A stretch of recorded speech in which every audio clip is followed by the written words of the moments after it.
our live stream alive and well. Let me get this going here. My name is Moshe, and I'm coming to you from Israel in the Galilee, where I've lived for many years. It's the 5th of March, and it's about 8:15-ish in the morning, and our weather, which is my habit of doing the weather, 55 now, high of 66. Very weird because it's going to be sunny all day. But, it is what it is. And tomorrow it's going to go to 68, sunny all day, and then 66. It's still partially cloudy, and then Sunday sunny, and it's going to be 63, low of 46. Then Monday it's going to be 63 and a low of 42. This is crazy. And then Tuesday 67, low of 44. Wednesday we go up into the 70s, 73. Then we get on Thursday 68, and then sadly they're predicting rain on Friday. Please pray that rain doesn't come. We're never going to warm up. The house is going to stay freezing as long as it keeps raining. And that means we got to keep burning electricity and keeping the heat on, and it's terrible. So please pray that we don't get it. I'll pray, and you can agree with me. My Heavenly Father, Jehovah, I pray we don't get any more rain this season. The house is cold. The ground is cold. We're cold. I pray, at least in my area, we don't get any more rain this season. B'Shem Yeshua HaMashiach. And you can agree with me if you like. We've had plenty of rain. The houses are all concrete and tile floors, tile roof. And when you get the rain, it gets in the concrete and, it just stays cold. You need the first time we need 4 warm days in a row, not 3, usually 4. So it has to be about, 75-ish for 4 days in a row. And then the house will warm up, we won't need the heat, and we'll be out of it. But as long as we keep getting rain every few days, every week or something, it just keeps wrecking it. So we're relatively miserable. I got heaters on all day. It's terrible. Dogs don't mind, but we do. Okay. I'll go through many things about the war with you. The boots on the ground started in Iran already with the Kurds, and Israel's got boots on the ground in Iran. Not a lot, special forces. And we'll get into that. We'll get into what's going on in Lebanon. The IDF did an exemplary, fantastic job in shutting down the missile launchers that these other psychotic deviants in Lebanon were doing, the Hezbollah. And they shut that down. And we'll talk about lots of things about where this war is going, what to expect, and then I'm going to start introducing you to some things that you probably are not expecting to see in this war. Okay. And I'm going to go into the live stream and take a quick look here and see how the live stream is doing, like sound and picture and silly little things like that. Do we got sound? We do. I heard a clicking. I didn't know what happened. Okay. We do have sound. I heard a clicking. I didn't know what happened. Okay.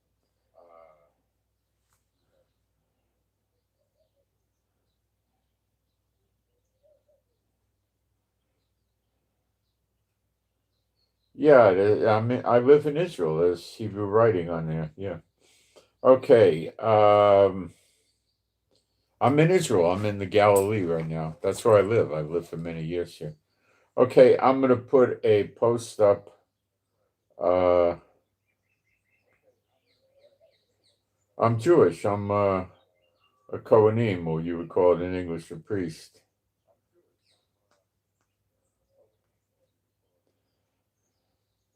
All right, let me get the post up very quickly. That's going to take seconds, not minutes.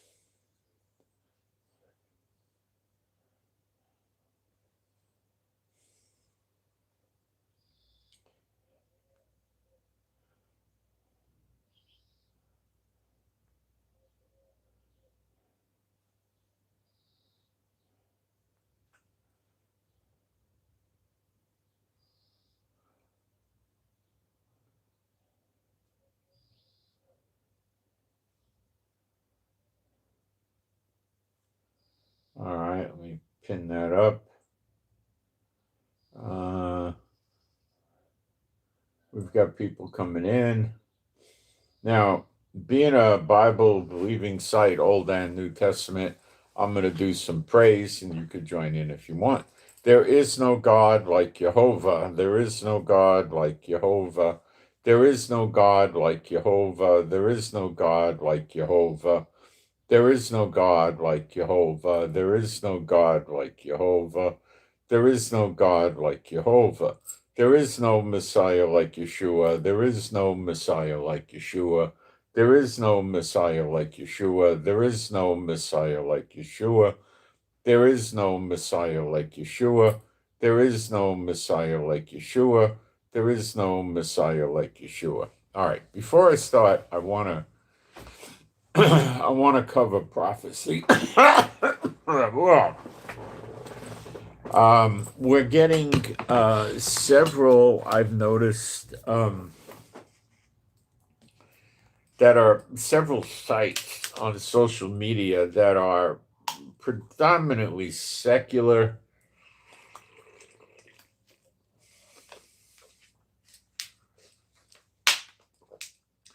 The guys running them basically just say they're Christian,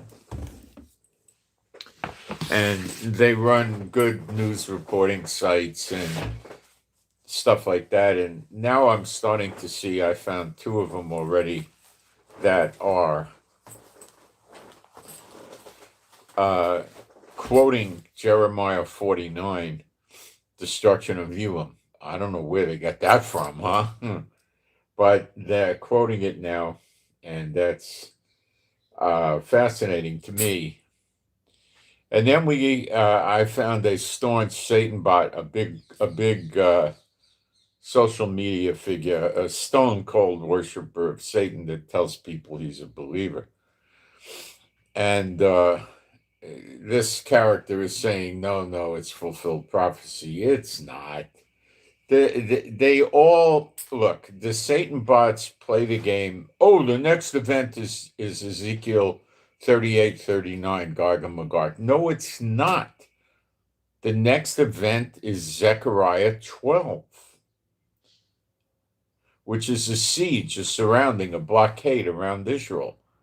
Well, it's pretty much almost there now. Egypt has 100,000 plus troops on our border. You have Hamas, which everybody's still leaving there with weapons. You have Saudi Arabia, who doesn't like us, but they technically are a tiny bit away from having a border with us. You got Syria. We can't go to Syria. You think a Jew can just go into Syria? We can't go into Saudi Arabia. We can't go into Gaza. We can go into Egypt. We can't go into Lebanon. That's another one that, with Hezbollah on the north. Okay, and then Iraq is not really a border, but near being a border, and we can't go there. I mean, we're basically almost in the siege, and you got Turkey, which we don't have a border with, but that's another one, And these are the countries that are going to be going after us in the siege. Okay, and then you read the two witnesses burn them up in Zechariah, specifically 12, verse 6. And they don't ever talk to you about that. They don't want you to know that. It's in the Bible. They don't want you to know that. Does that sound like Satan yet? Or do you need somebody to come hit you with the big Satan stick in your rear end to wake you up. Come on. And they also never talk about the appearing of Yeshua in the clouds. Revelation 1:7, Matthew 24, verse 30. And then you see it actually happen in Zechariah 12. How about that, verse 10? And then what does John 6:40 says? It says, those that are believers and see him shall get everlasting life. And then what happens in Zechariah 12, just before Yeshua appears in the clouds? Well, Jehovah pours his Holy Spirit out on the Israelites in Israel. Now they're believers. Then they see Yeshua, the one whom they have pierced. Then they have everlasting life. Then they have a heart of flesh. Then they have God's law in their inward parts. They shall not run around saying, know the Lord, for they shall all know him because of this. They don't want you to know that. Okay? They want the false churches, the denominations. Do you know that if you do denominations, you're not going to enter the kingdom of God according to the Bible? In Galatians 5, verses 19 to 21, it says that those that do seditions will not enter the kingdom of God. Seditions is a division. A denomination is a division. They have their own doctrinal statements and stuff like that. God says you do that, you're not entering the kingdom of God. You're not going to get into the kingdom of heaven. You're not going to make it. And they keep promoting it. Broad and wide is the path of destruction, and many find it. Straight and narrow is the correct path. They don't find it. Okay, so that's my 2 cents. You're going to stop. I mean, why do you want to listen to these fools? Do they follow the scriptures? No. Do they teach the prophecies correctly? No. Do they do signs and wonders? No. What do? Nothing. They make merchandise out of you. Come take a tour of Israel or the Mediterranean with us. Buy my book. Buy my DVD. Come to my conference. Buy a seat. Buy. You know, they make merchandise out of you and you just let it happen. What's wrong with you? So I'll go through Jeremiah 49. I think it begins in verse 34. My guess is 34. Let's see. The word of Jehovah. Wait, I gotta fix this thing for a second. I got the wrong translation. There we go. Okay. The word of the Lord of Jehovah that came to Jeremiah the prophet against Elam in the beginning of the reign of Zedekiah, king of Judah, saying, okay, now the word of the Lord came to Jeremiah during the time of Zedekiah. It wasn't for the time of Zedekiah. Okay, do you understand that? Now, Ezekiel 38:39, he got that word thousands of years ago and it didn't happen yet. So same thing, okay? Don't let these Satan bot pastors confuse you.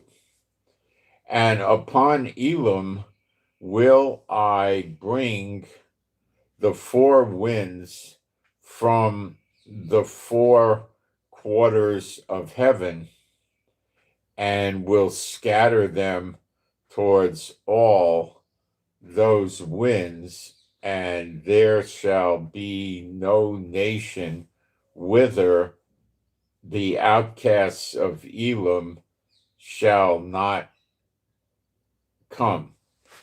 Okay, so they're telling us there was a point in history where Elam, which is basically Iran, parts of what we call Iran and parts of what we call Iraq today, and maybe a little bit of Syria thrown in. The historians have different opinions, okay?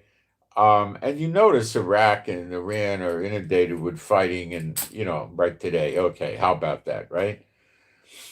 And this has never happened historically. Where they were scattered into every nation of the earth.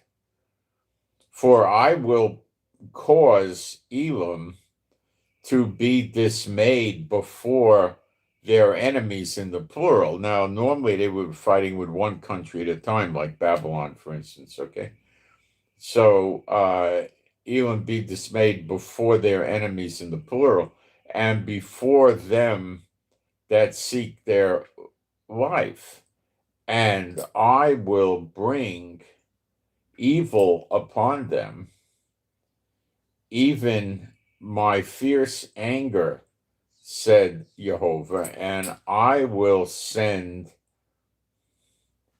the sword after them till I have consumed them.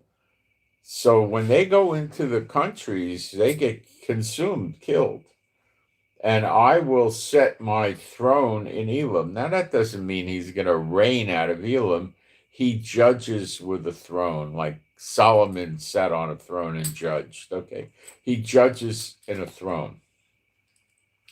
Solomon would, of course, be copying Jehovah, not the other way around. All right.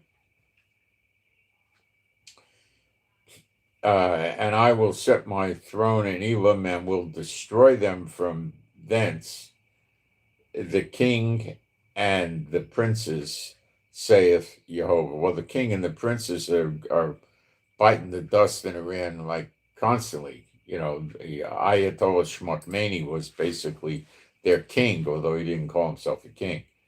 But it shall come. Who took over now that he's dead? His son, like a king, right? Okay. And the princes, saith the Lord, saith Jehovah. But it shall come to pass in the latter days that I will bring again the captivity of Elam, saith Jehovah. So they go back when Gog and Magog starts, because in Gog and Magog, Ezekiel 38, 39, you read of Persia. But that's the latter days. You see, these guys, these church witches telling you that it's been fulfilled, they're going to fool the most ignorant of people and the overly trusting people. But, this stuff never happened. It's rather obvious. They're liars. They prefer lying, He who loveth and maketh a lie. Okay. If you think there's no false preachers and no false pastors, you're wrong. And if you think there's no sin in going to a denomination church, you should study Galatians 5:19-21 and look up the word seditions in an old Webster dictionary or something. Wake up. You're not going to sit there and, get away with, oh, gee, I might have read it, but it didn't register. You're not going to get anywhere that way. That's not how God's children behave. Okay? God's children want the truth. They dig for the truth in the scriptures. They search the truth. They're hungry for the truth. They don't just show up in a church at 10:55 on Sunday and leave at 1 o'clock and go back to being in the world, and that's life for them.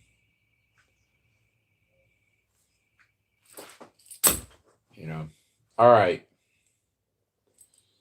So I'm rather happy to hear some of the other sites are promoting Jeremiah 49 as to what's going on now, because it's correct. All right. We have a couple of prayer requests. Let's go into them.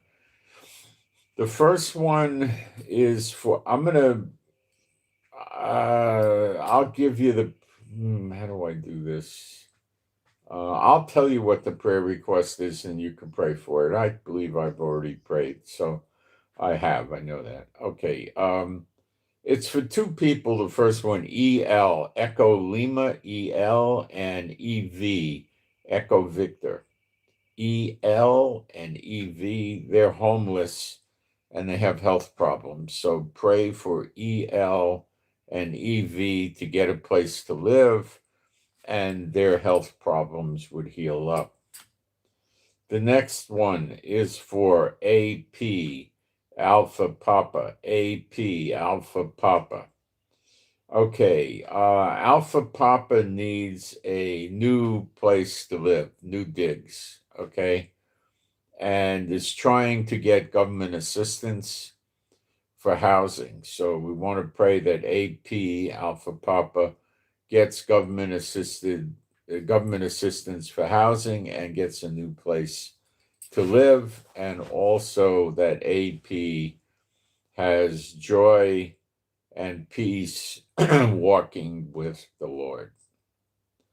That AP also has joy and peace walking with the Lord. AP's been having a dose of a tough time, as many of us have. Okay.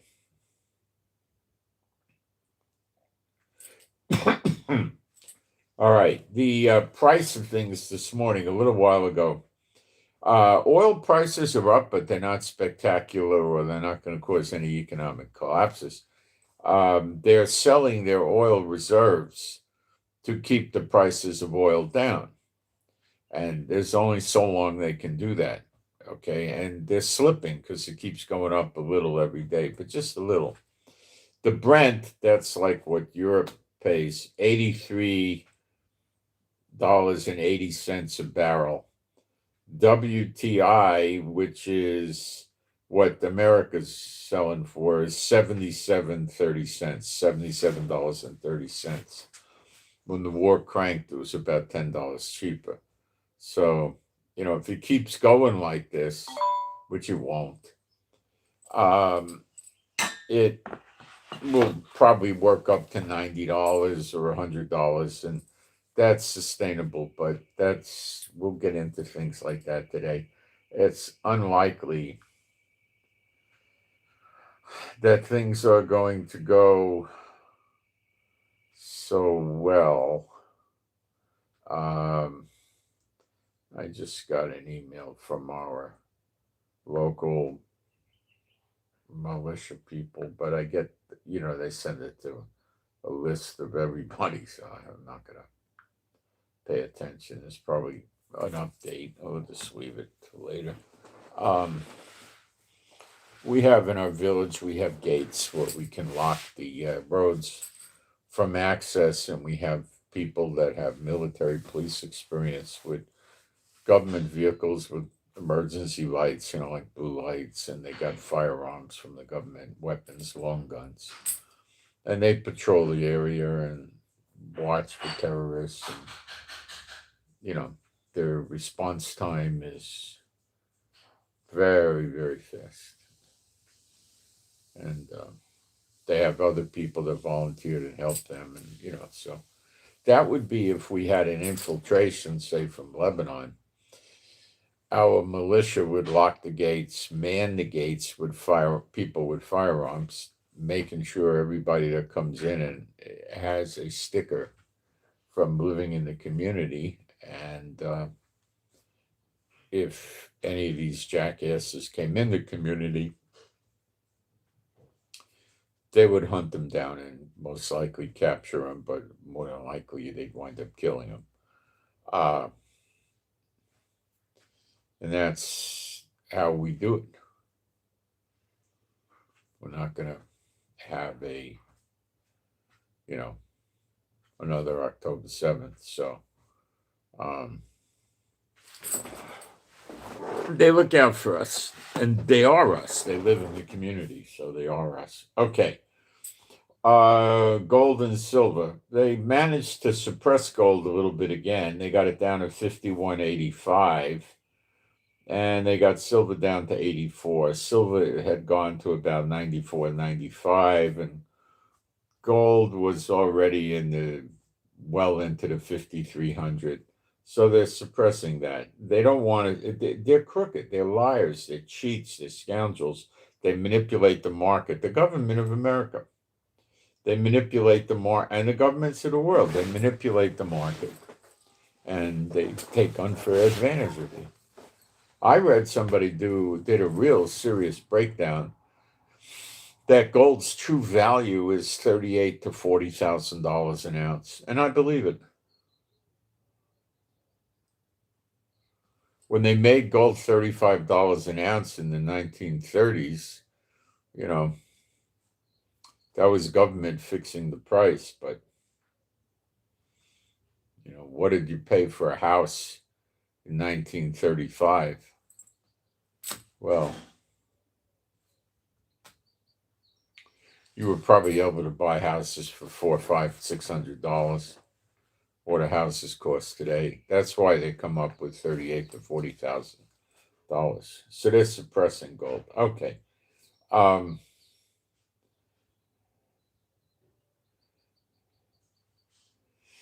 We got another Iranian ship, an American submarine, got an Iranian warship off the coast of Sri Lanka in the Indian Ocean.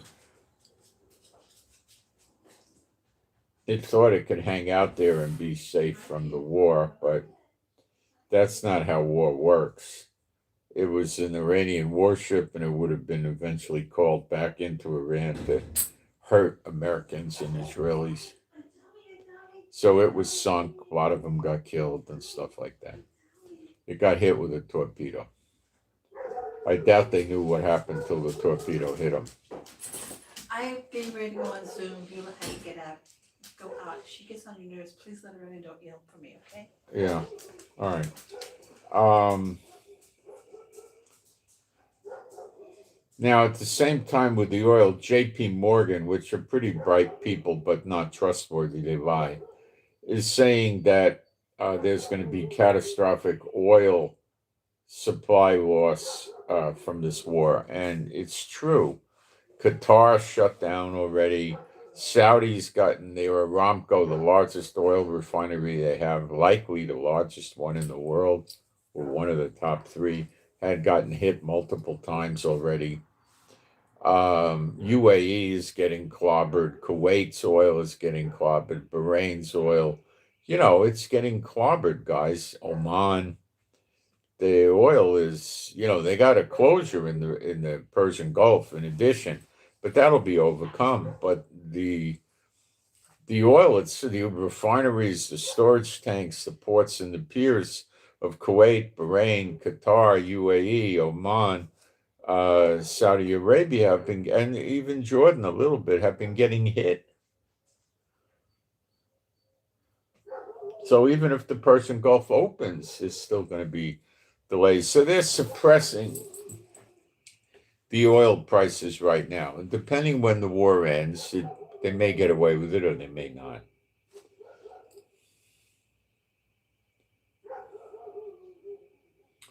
When you're in end times and you're dealing with wars, you got to be prepared for surprises. You just got to, okay?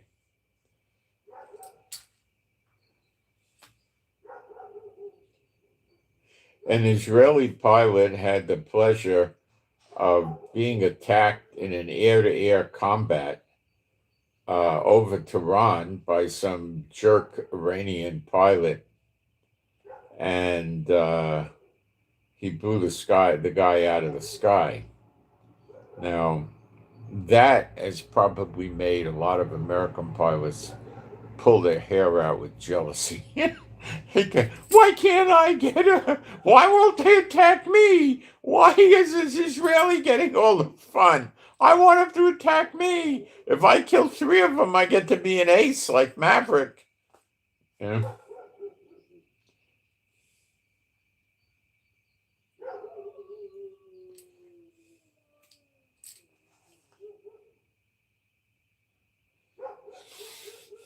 The IDF is telling all the civilians in southern Lebanon to move north of the Litani River.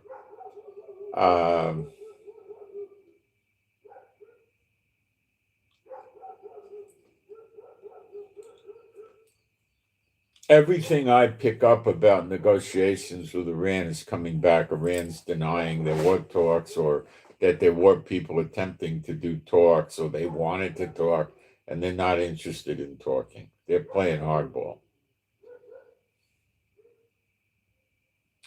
Indonesia has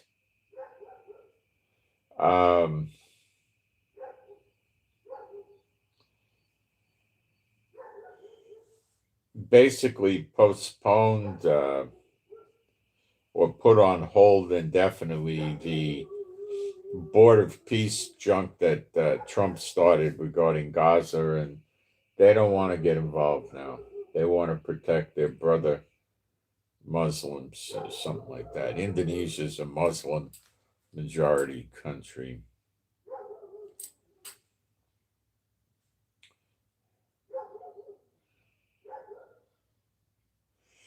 They're saying more than 100 people are missing when when the submarine attacked them near Sri Lanka. Well, Sri Lanka's not going to do anything. That's war. I mean, you find an enemy ship anywhere in the world, you kill it. That's it.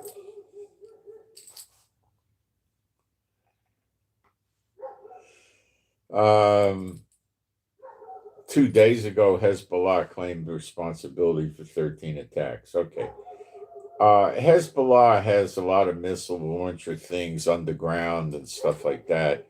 And it took the IDF a few days to curtail their launches. Last night, we slept through the night. We didn't have any sirens waking us up in this part, in the north of Israel. But the amount of missile launchers and stuff is extremely down now. I'll give you numbers in a little while. Today, this morning, don't worry.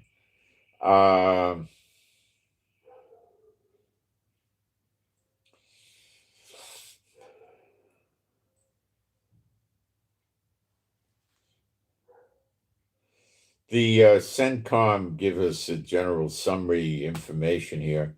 The opening strike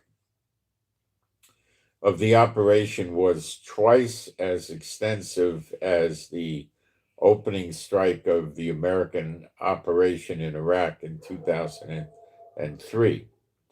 The U.S. has carried out more than 2,000 strikes so far.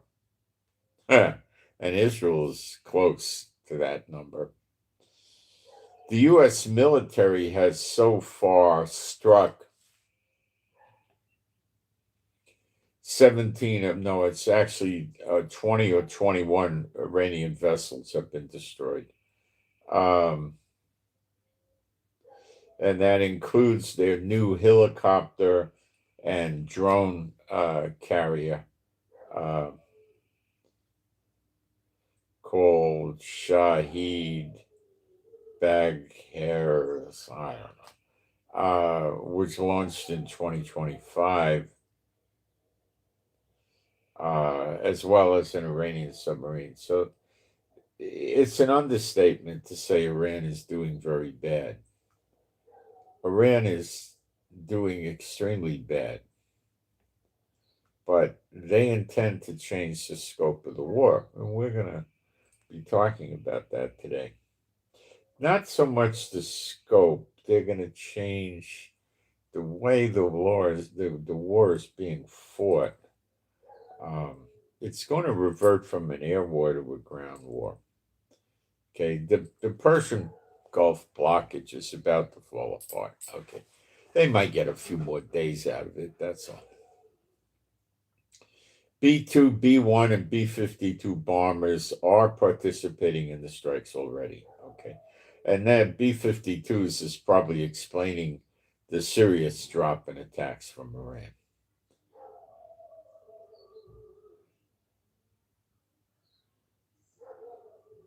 He's saying that the achievements of Israel and America are actually ahead of schedule. They're doing better than they thought they would do. Okay? And that's a good thing. And I said that too. I think Israel's getting ahead of itself. It's doing such a good job. You know?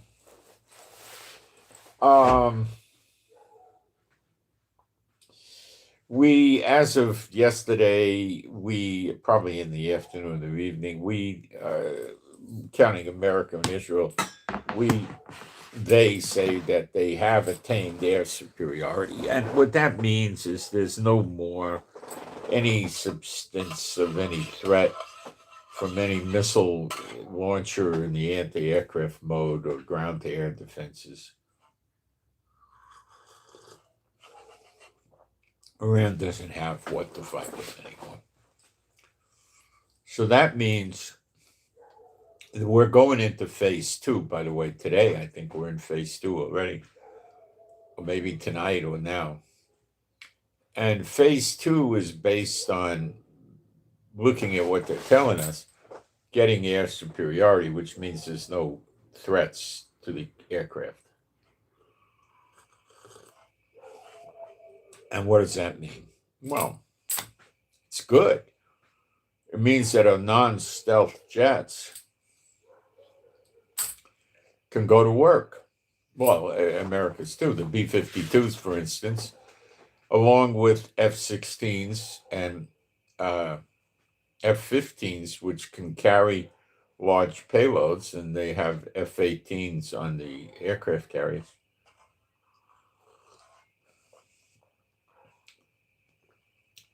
And A-10 Warthogs, which I don't think they were using yet, because that's a slow mover. Like it'll go like 450 miles an hour or something like that. Very maneuverable, low altitude, very good for ground war.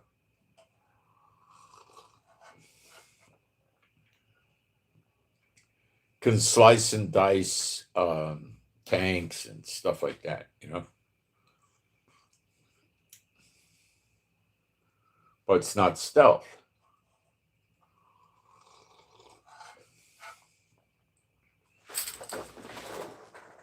It's going to be very useful in the ground war. They got a lot of them.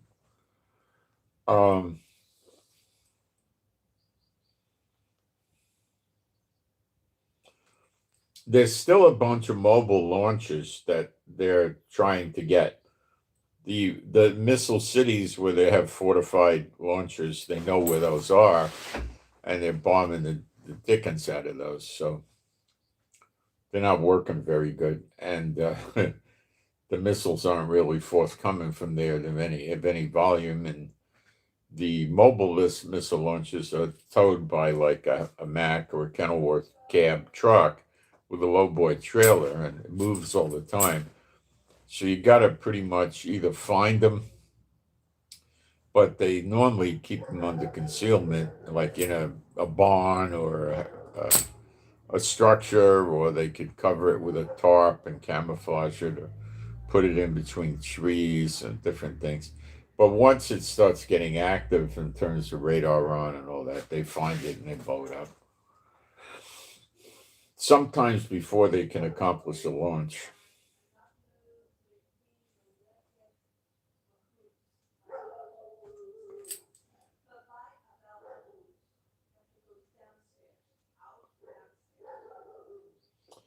A large amount of the commanding officers in the Iranian military and the government have been eliminated. So that gives them further handicaps, of course.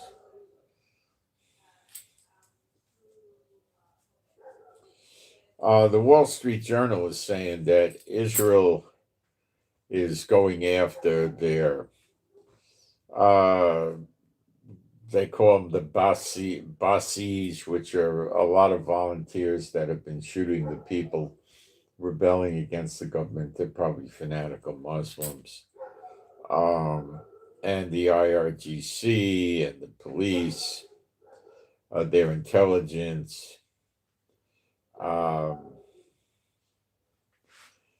And this is, they're attacking their bases, blowing up their bases, command centers, their intelligence people, everything. So they're losing their ability rapidly to pose a threat to the protesters. Okay.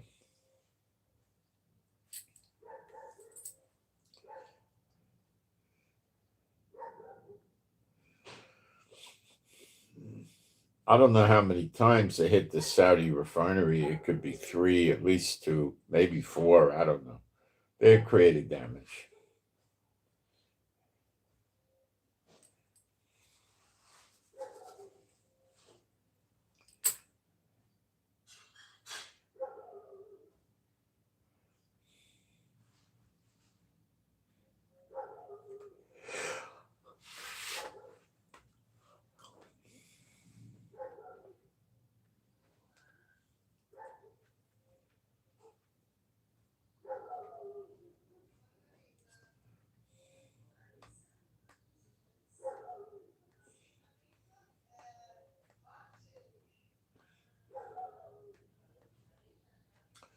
They've heavily wiped out the security forces in the Kurdistan region of Iran, where the Kurds have armed themselves. They are armed, and I think either Israel and America armed them further, are going after the Iranian regime. Now, I don't know how many there are, but it's substantial.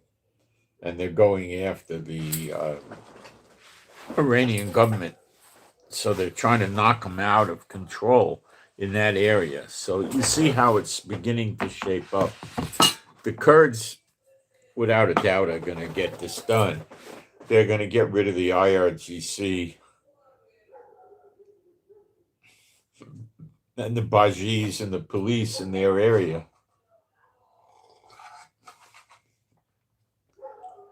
And they're going to run their area independent of Iran.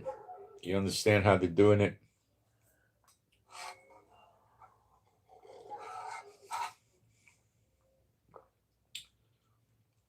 So it's going to go area by area.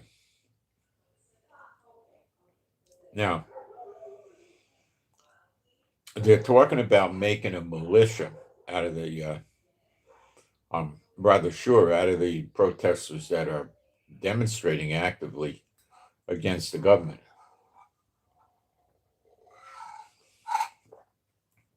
This Netanyahu did in Gaza with some success. It's still ongoing. So they get training and support. They get rifles, maybe some sort of uniform. And they say that they're in control of their city or their region. Not Iran. And if the Iranians come in and challenge them, they'll fight them. And then they'll get on their communications and call America or Israel.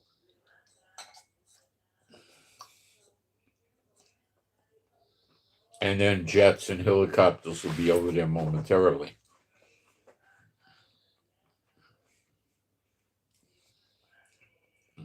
Destroying the enemy.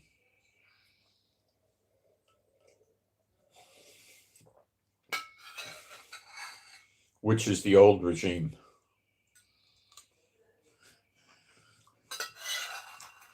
The Islamic Republic of Iran, which they'll say is no longer operating. It's failed. And they'll say they have no authority any further. And if they attempt to exert authority, they will be arrested, killed, whatever, right?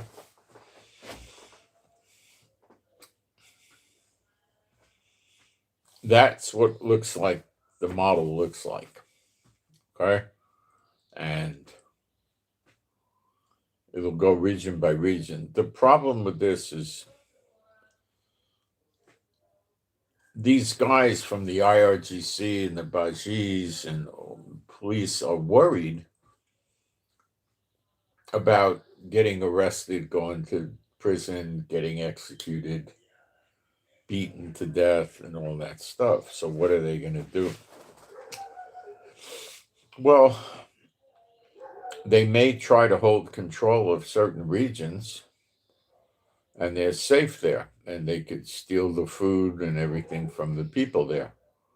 Um, and I'm afraid this is where this thing is headed, and there could be from anywhere from 4 to 7,000 armored vehicles that the Iranians have in the country. Probably a good 5,000. That's mobile artillery and tanks, and perhaps armored personnel carriers and armored Humvees, and it could be as high as 7,000, and that makes life difficult because to take them out, you need to have anti-tank rockets, shoulder fired, can be provided. Um,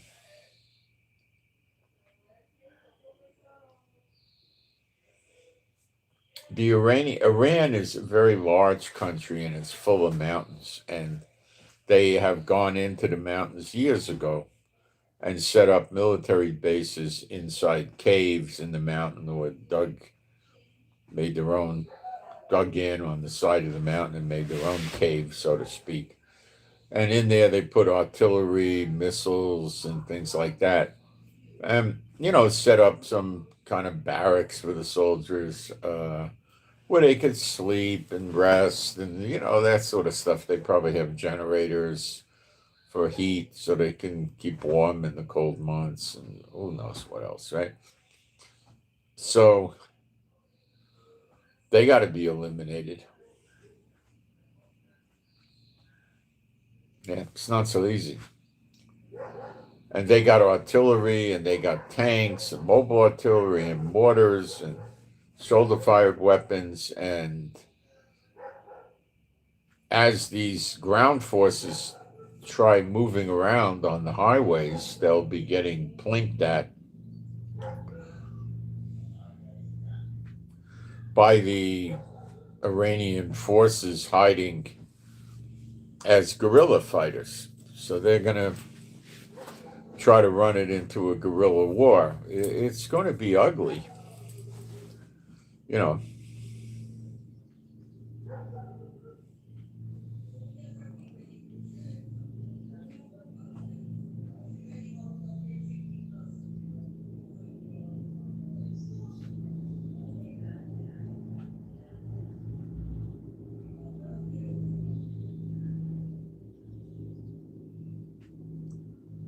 I don't know how long this is going to last. It may last a lot longer. And Trump thinks Israel's talking about ending the fighting in 2 or 3 weeks. Israel is probably going to stick around fighting until, like, the Shah's son comes and they set up an alternative government. Then Israel's going to say that's it.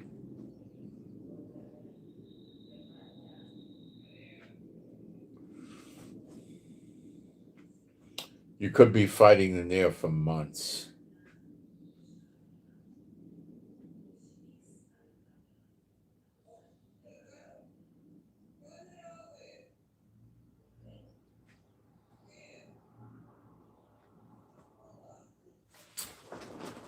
Yeah.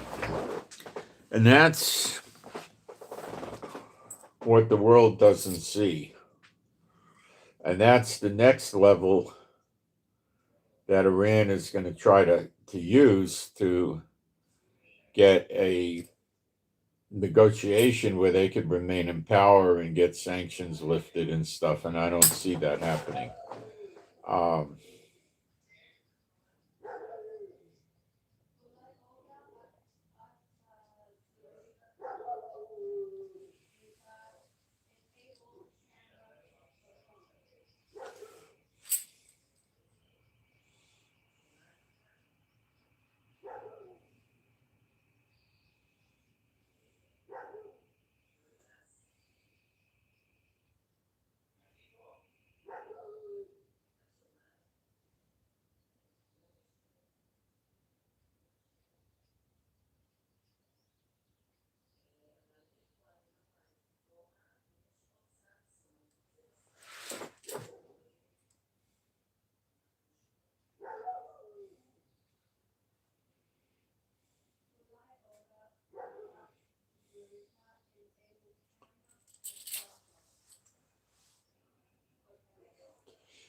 I heard something that they were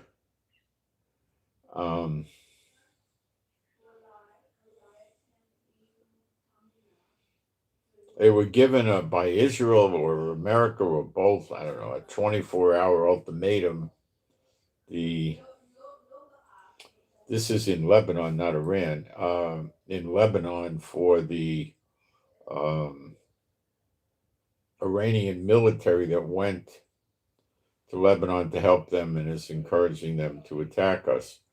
And if they don't leave, they're basically going to be eliminated. That's the bottom line. Okay. And 24 hours is up now, I believe. So they're going to be probably going bye-bye today, as many as we can get.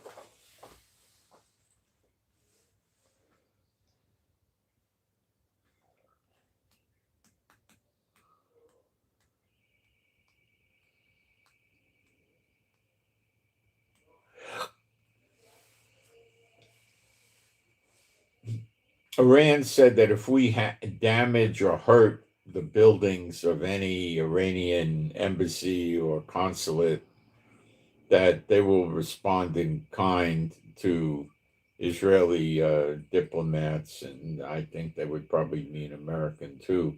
So they're saying they would attack embassies and consulates around the world to get even.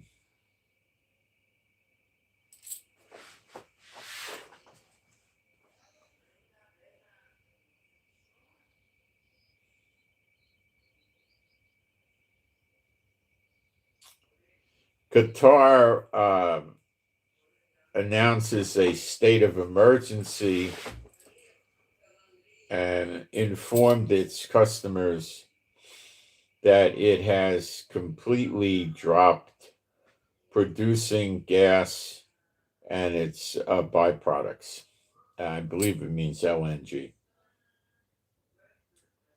liquid natural gas, which is a big money maker for Qatar.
So Qatar makes more LNG, liquid natural gas, than anybody in the world does.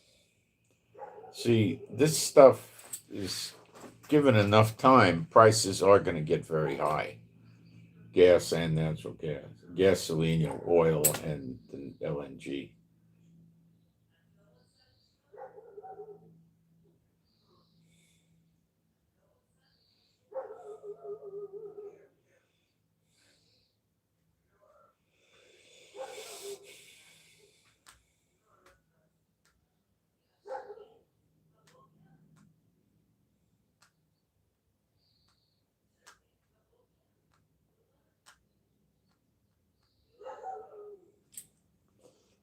Russia's making a lot more money during this crisis because they're, selling oil for, even if it's only $10, $12 a barrel more, it's significant money in Russia's pocket. Plus, the demand for Russian oil is through the roof now, I expect, with Venezuela biting the dust and now Iran.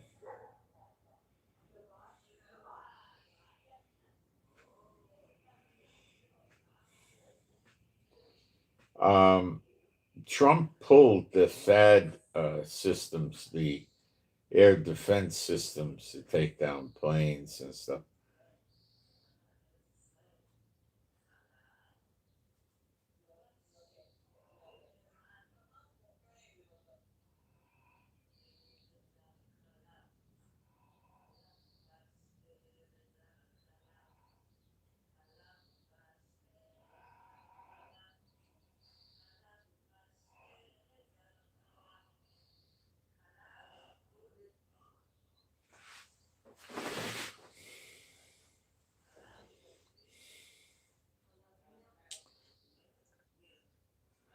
So pulling the THAAD systems out of South Korea is making China and North Korea happy because it means they could put more of a deadly attack into South Korea now.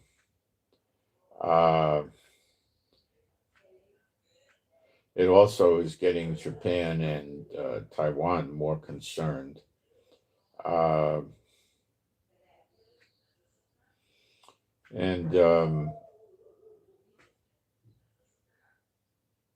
they're putting pressure on other countries as well to turn over their American air defense systems, the missiles or the actual the system themselves, to be used in the Middle East.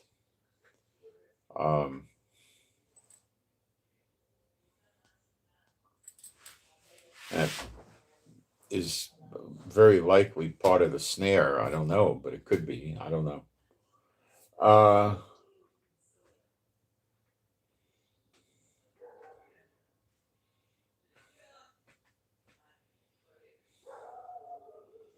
America's allies are basically getting very nervous about what America's doing and not really want to get dragged into it. Now, there's a lot of talk about NATO getting into the fight based on some missile shot over Turkey or something like that. Forget that.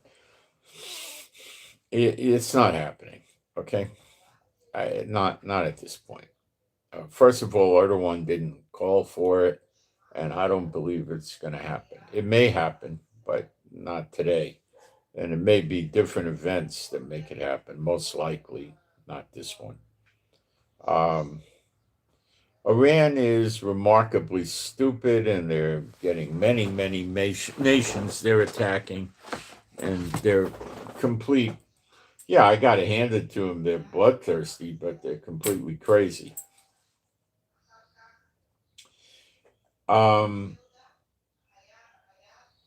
We're supposed to start opening our airport last night or today. Initially, they're trying to there's about 100,000 Israelis that were traveling that got cut off from the war. And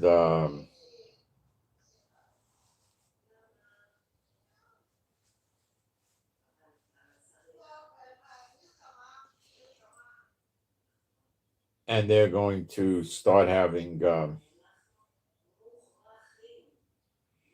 flights come in. It may have already started last night. And then the airport may stay open. We're not getting much out of Iran anymore. And Hezbollah is the same. It's gone down. What Hezbollah was doing to us was pretty ugly. They were using what's called a loitering drone. They could stay up in the air 4 or 5 hours. Now, Lebanon's right on our northern border, so getting it to come into the border is not that hard in terms of distance. And the loitering drones are very slow-moving drones. And they can keep them up in the air for several hours looking for a good target and an opportunity and then tell it to strike. So we've adapted to that already. So, it's slow moving. You can take it out. It's not a real major serious threat. Okay. It's just not. Okay. It's not that threatening. I'll be right back. It was for a few hours, but we adapted to it. Use helicopters, fighter jets. You could use Iron Dome. You get them that way.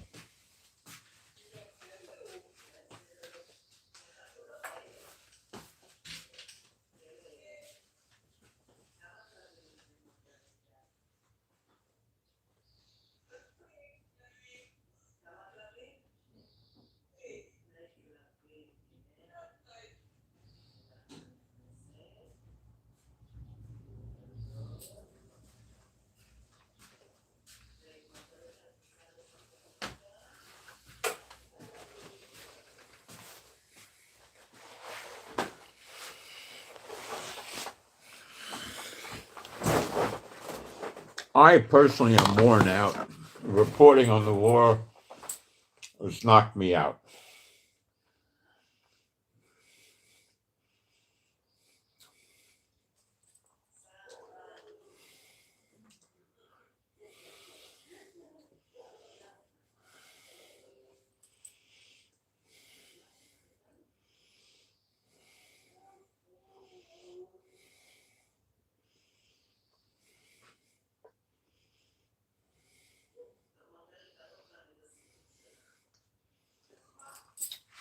Pete Hegseth is saying Iran is toast.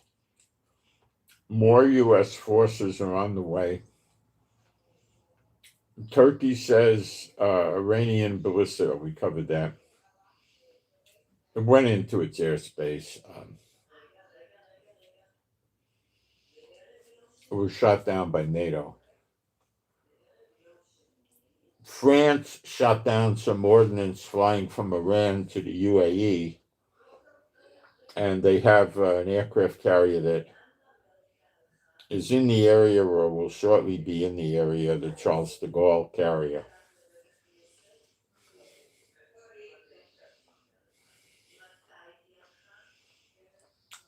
They're telling the civilians in Lebanon to go north of the Litani River, Israel is, and then basically anything south of the Litani River is a target, and it's going to be eliminated, and that's the Hezbollah.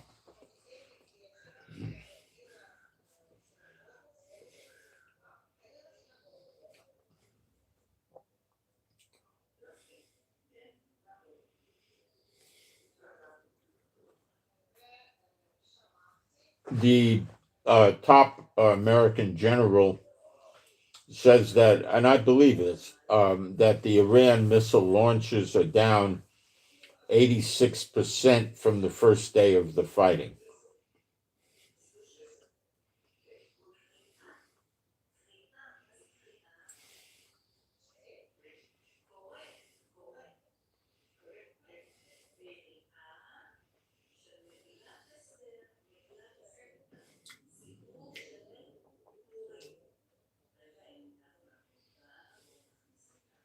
American forces landed in the desert near the Al Nahib stream. A unit from the Iraqi army,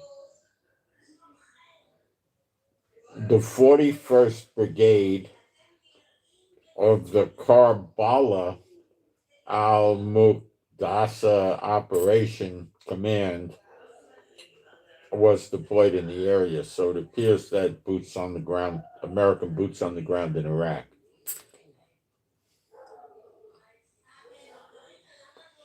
And we had a combat fight between the American ground forces and the Iraq army troops, resulting in the injury of the battalion commander and 4 soldiers and the death of 1 soldier.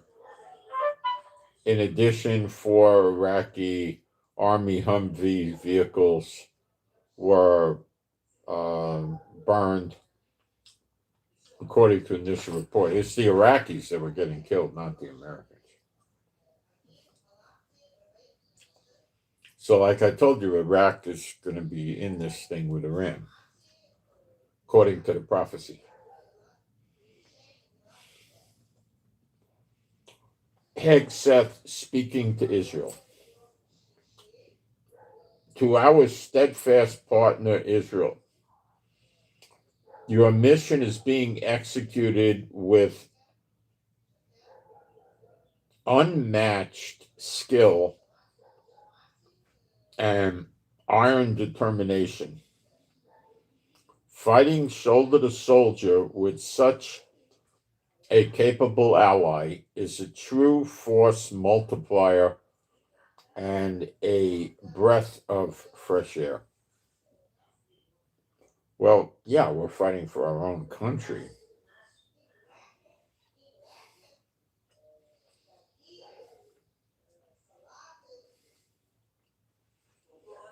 What Turkey did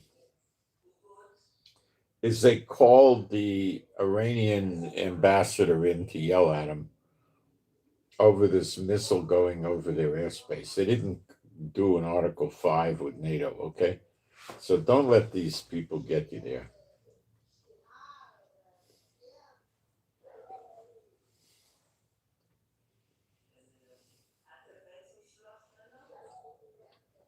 It was the French Air Force that took down drones on the way to the UAE.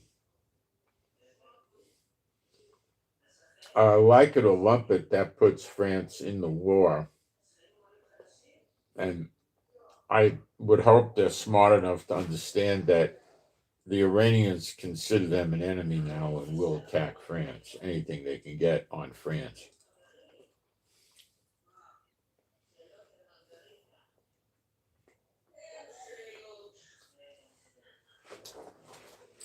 Trump said that Spain changed its mind when Trump threatened to end all trade with Spain, and it was agreeing to letting Trump use their country for staging weapons to attack Iran. But the word I got is that they went back on their word, that recapitulated, and no, they're not agreeing. Spain's not agreeing to it.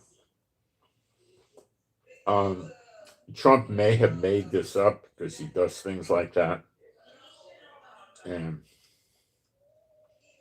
or it more than likely, I think, could have been real.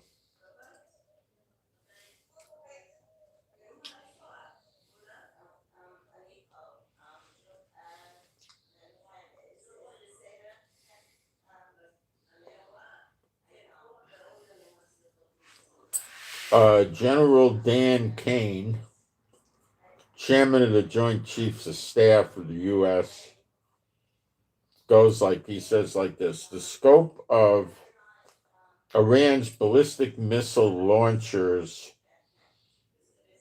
has decreased by 86% compared with the first day of fighting. In the last 24 hours alone, the number of missiles launched was dropped by 23%.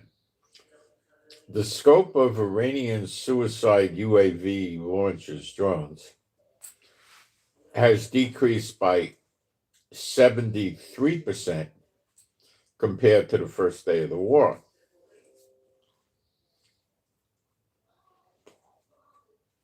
We have sunk more than 20 Iranian vessels. So that's why things are peaceful now.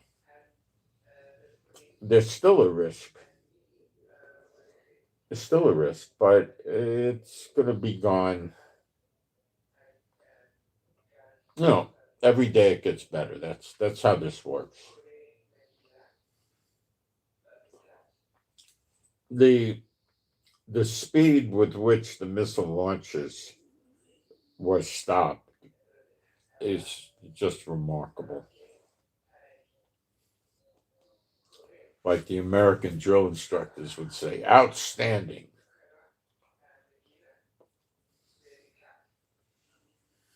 I don't believe Israel could have done it without America. It would have taken a lot longer.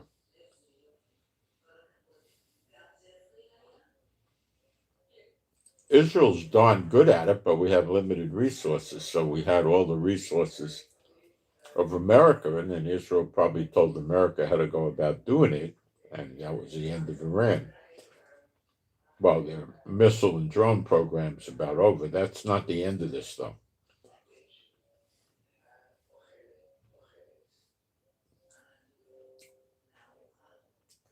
Nigeria, that's the land where the Muslims kill the Christians. And it has oil. It halts Christian pilgrimage to the Holy Land over the Middle East conflict. So they don't want any Nigerian citizens going to the Holy Land over the conflict. Now, it's really showing their side with Iran more than anything. Yes, there is a risk of danger to their people. Yes. Very low, though.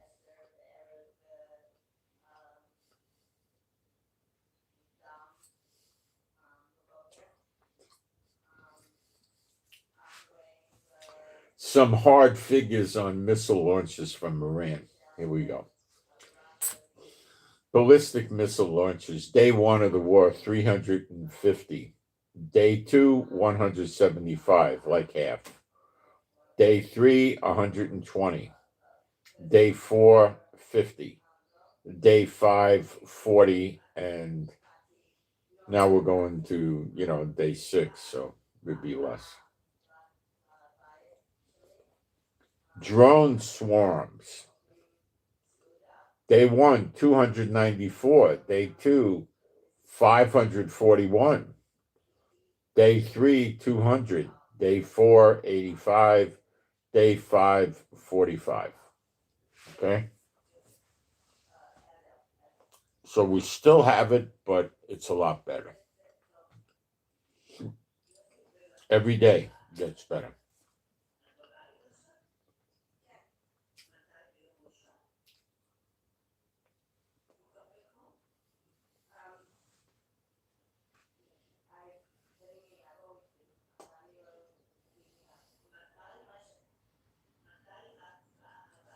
Hezbollah says that Israel presents a threat to them and they will never surrender.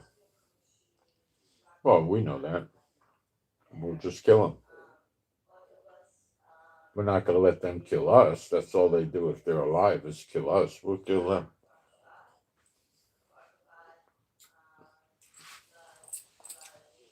Are you seeing the difference as we progress further and further into the time of recompenses? How much better things are going for Israel compared to what happened in June? Massive difference. You should think hard about what I just said. It's important for you to understand that.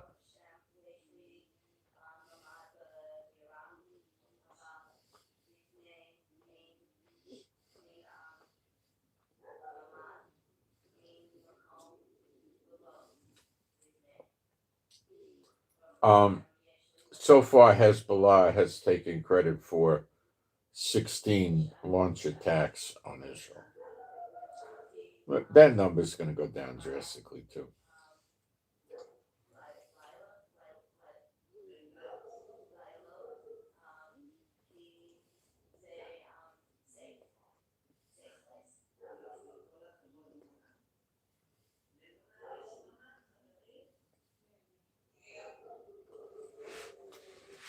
The Hezbollah said they took out a Iron Dome radar unit in Haifa.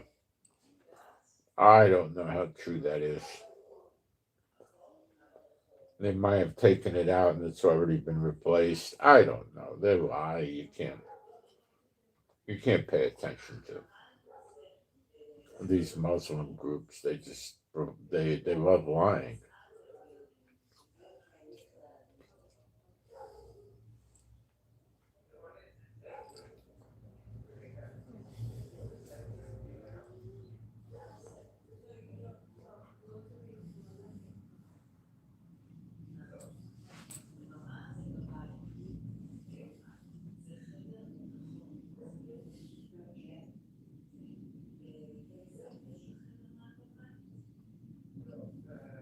Now, we had the Kurdish forces inside Iran are fighting against Iran now.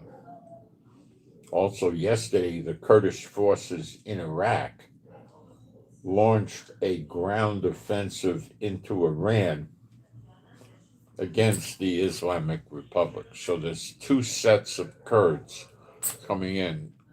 Now we could have another set from Syria and Turkey. How sweet it is. This just makes me think harder that they're really lost tribes.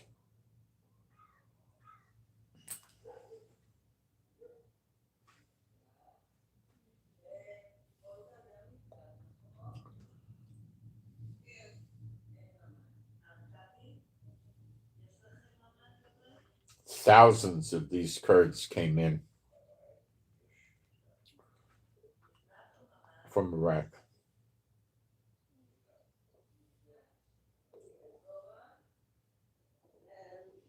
You know, phase 2 of the war may have started last night, or it might be tonight. I got lost. I think it may not start till tonight. Phase 2 is going to be uglier because we don't have to restrict ourselves to stealth jets and clearing little corridors and running other planes in. We've pretty much decimated their air defenses all over Iran. So now the non-stealth aircraft are going to come in and drop all sorts of bombs and blow all sorts of stuff up. Fly in, boom, boom, boom, boom, fly back, reload, get a cup of coffee, take care of your text messages, put new bombs on the plane, jump in, go back, boom, boom, boom, boom, boom, come back again, round and round,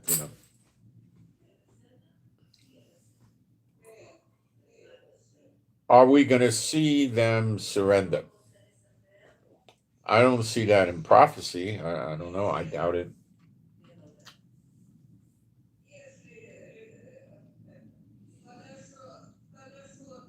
Are we going to see a lot of them get killed? Yeah. Yep. And the protesters ought to be out in the streets big time, I'd say within 48 hours, if not today.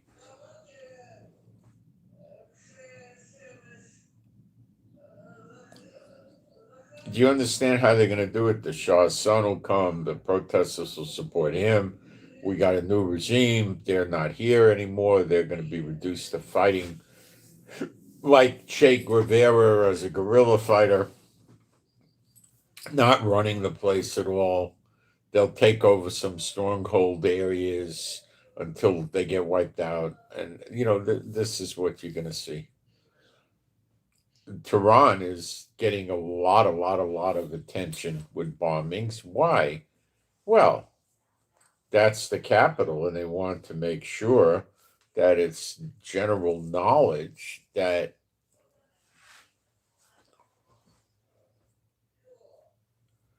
the Iranians are not running Tehran.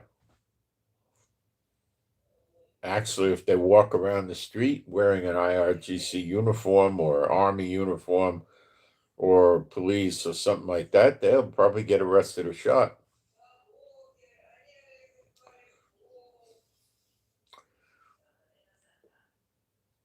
One of the boots on the ground things you're going to have to see there is probably at least 1,000, if not 2,000 or 3,000, probably 2,000 or 3,000 American intelligence agents there. Now, let me explain what I mean.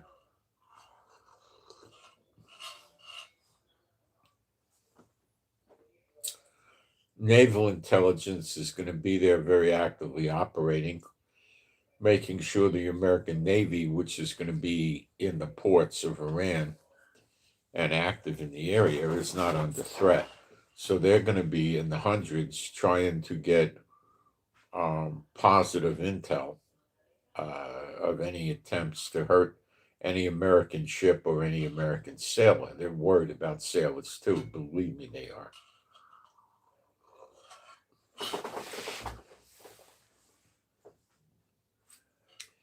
Air Force intelligence, which is smaller, will be there in a lesser degree to make sure they can pick up any positive intel about the where America will be parking aircraft inside Iran. They're going to be protecting American aircraft interests. Okay.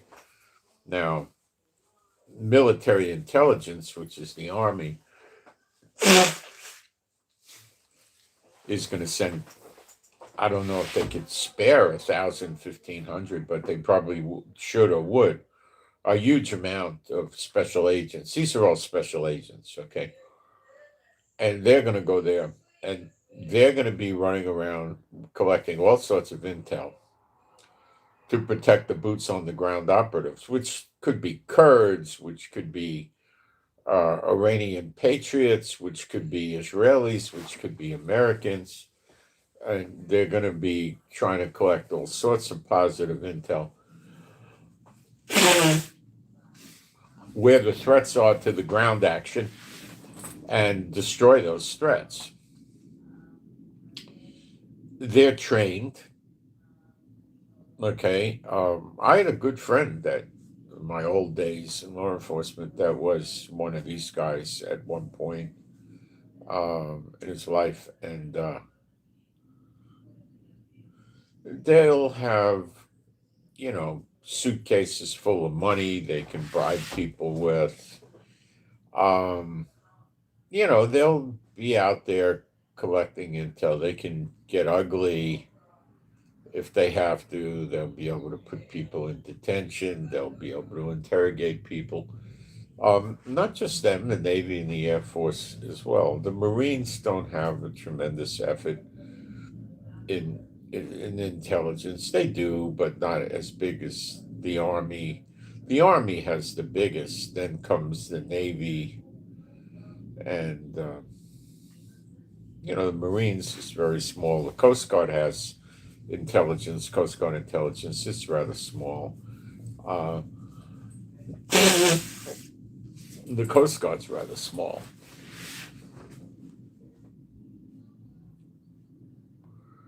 They'll all be working with the CIA,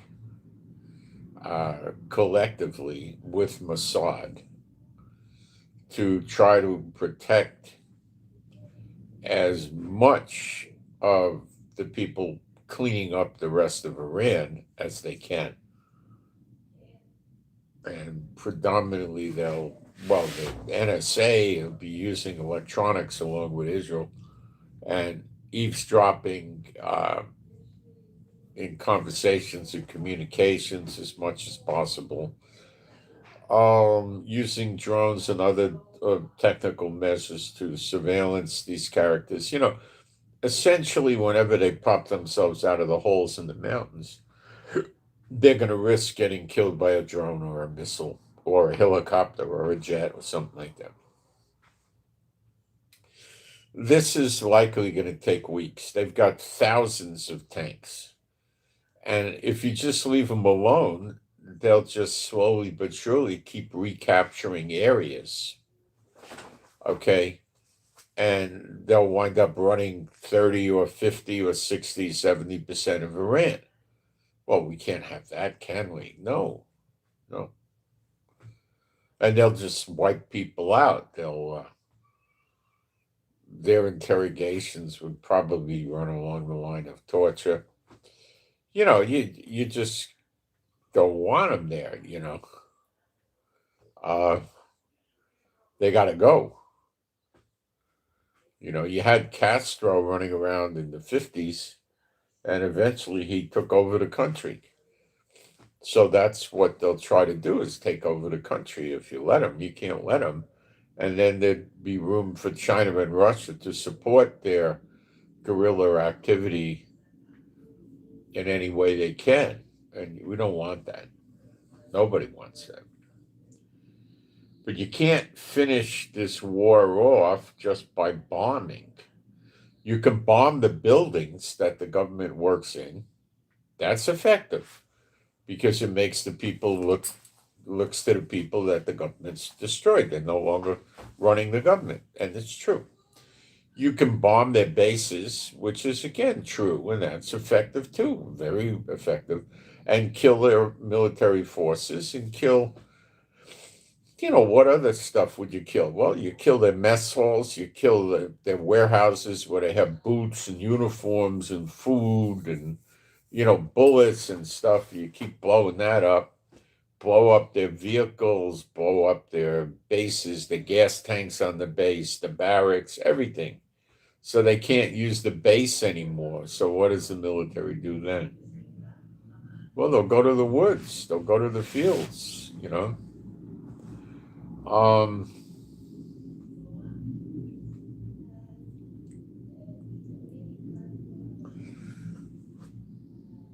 If the government's defunct, they're not going to keep blowing up the oil. Why?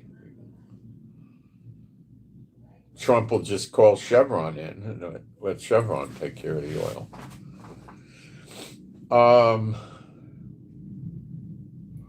I think the Shah's son would be very. I don't think you'd have to twist his arm to make him sign a deal with Chevron for the oil.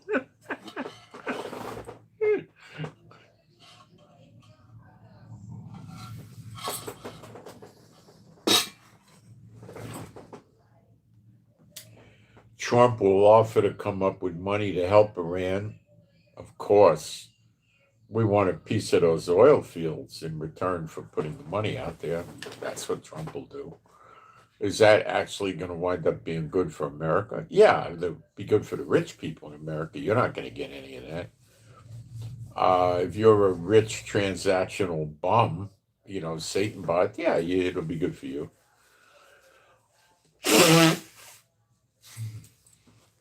You're going to see, if time allows, now this I don't know, if time allows, you'll see, Kentucky Fried, McDonald's, Wendy's, Burger King, Pizza Hut, what are the other guys? Pizza, and the others will be Little Caesar, I think. That's it. They'll be coming over there. Baskin and Robbins, cable, Netflix and Prime, and what are the other ones? I don't know. Hulu, Disney, and they'll start coming over there. Churches there'll be evangelism over there. But you see, that's not prophecy. If there's an interruption in this, it may temporarily look this way, but then it'll get destroyed again. It will be fulfilled. The prophecy will be fulfilled. What I think is going to happen, the way it's looking to me today, which is early, is that this ground war that's going to be, going on is going to wreck the country. These guys are going to fight tooth and nail. They've got artillery in these caves. They've got mortars. They've got plenty of machine guns. They got tanks, mobile artillery, all this stuff, right? And they got a lot of it. They don't have 25 artillery shells, They probably have, 300 or 500, They're going to just be able to stay there and pour all sorts of ordnance down on any invading army. They have these things by the main highways so they could control traffic on the highway. Do you understand? Like they have a lot of these things on I-5, let's say, right? Or I-20. So anybody trying to move down these highways, if there's a problem, they can just hit it with artillery. In other words, close the highways. So you can, of course, move without highways with military equipment, but you need something that resembles smoother, roads. You can't go, it makes it difficult.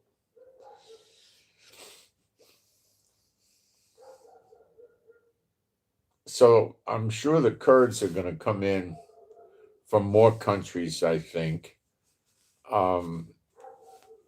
Special forces, boots on the ground, I'm rather certain is already the case, Israel and America.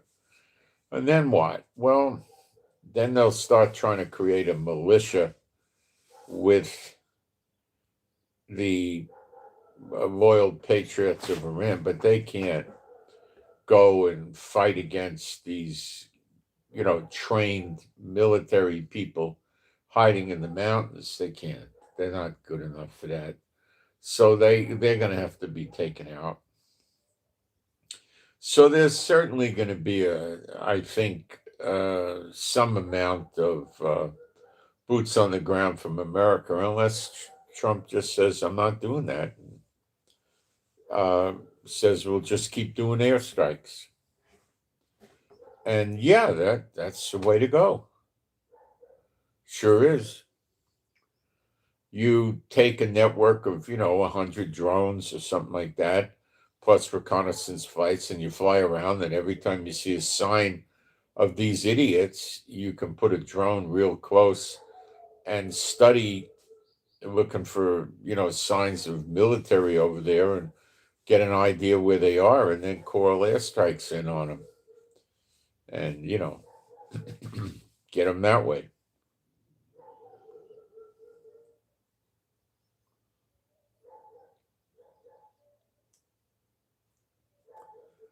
It can work.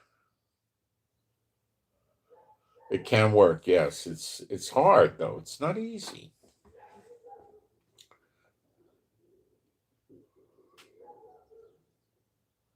It's not easy to make it work. It really is.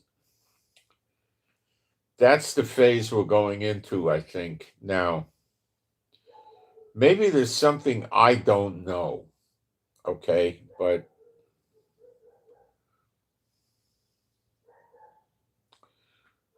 they got no Air Force.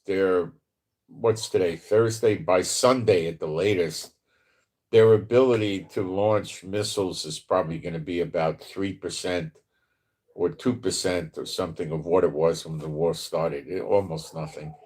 And their ability to launch drones is going to be in the toilet also, just like that. And they're not going to be having control of cities. The protesters are. And then what are they going to do? They're going to continue the fight? It looks that way. Iran has all along based their prideful arrogance on the fact that it would be a monstrous undertaking to do a boots on the ground takeover of Iran. So I don't think Trump's going to try to take it over himself that way. I think we'll let the protesters and the Kurds do it. And I don't know who else is going to join in. Now, we might see Kuwait, Bahrain, Qatar, UAE, Oman, Saudi Arabia, and Jordan all kick in soldiers to help, which will go a long way. If you got, 7 of them and they raised 60 or 80,000 soldiers, it would go pretty far. You have no idea how much that would do. It would be big. Even if they just put soldiers in to hold cities.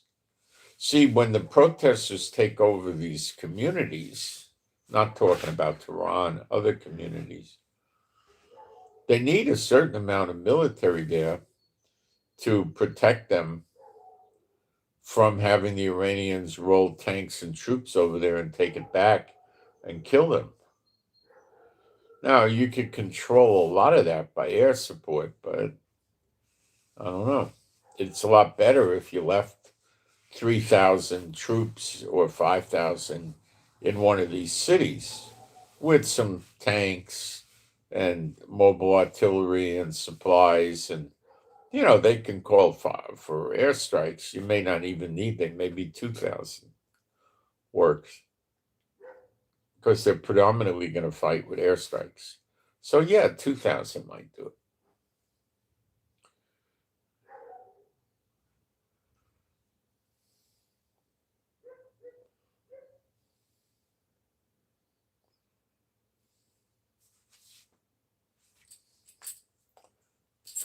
You're going to need law and order, or you're going to have a bunch of idiots. There's millions and millions of hijab wearing radical, bloodthirsty Muslim terrorists living there that are citizens and civilians, and they're going to want to kill the non-Muslims for upsetting the apple cart and making Iran no longer a radical, bloodthirsty terrorist country. And you're going to have trouble that way too. Yeah. So not only are you going to have trouble from the military, you're going to have trouble from the hardline Muslim citizens of Iran.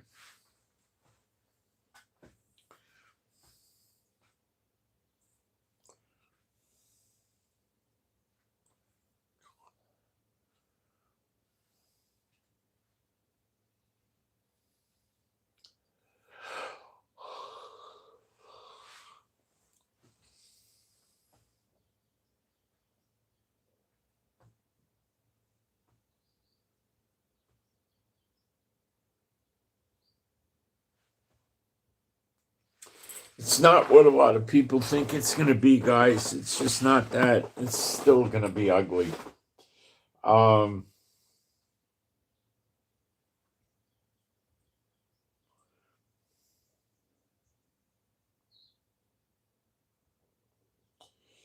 The phase 2 is what they're going to be concentrating on is the military and security forces. So the police, the Ba'ish, the IRGC, the regular army, they don't have much of an air force and navy yet, but whatever they got there.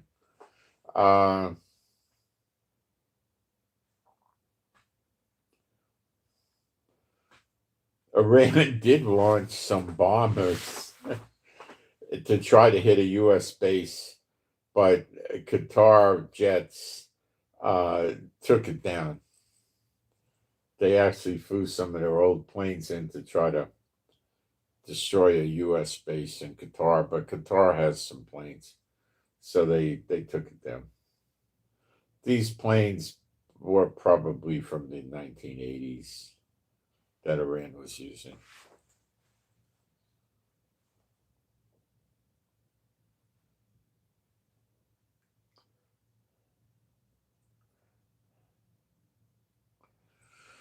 Let's get a count to how many Kurds do live in Iran. Let's get an idea for the scope of this, okay?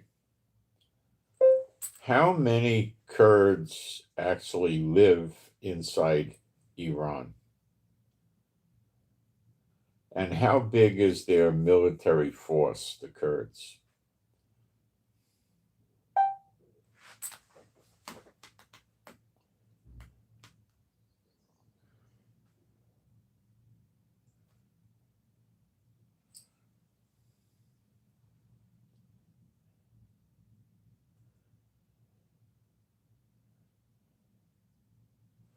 Oh, it didn't get it. Let me try it again. Speaking of the Kurds,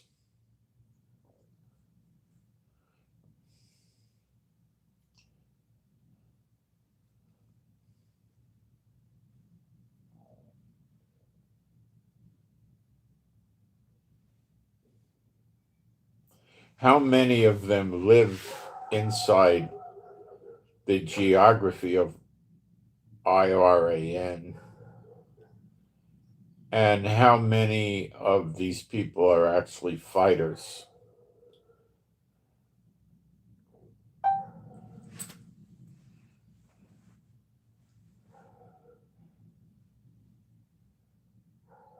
Oh my gosh, this is so much worse than I ever believed for Iran. For us, it's good. It's good. 8 to 10 million Kurds live in Iran. Oh, are they in trouble now?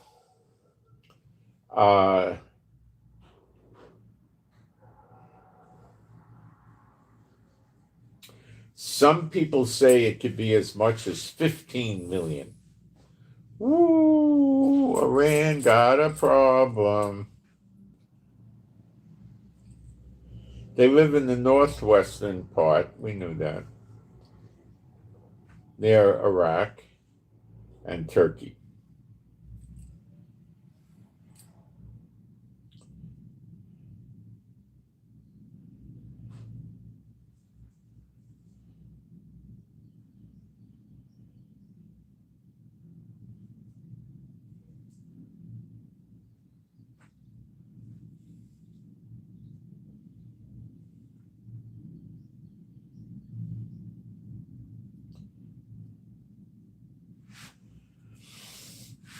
The Kurds don't have a single unified army. They're broken up into different sects inside the Kurdish people. Let's see what we got.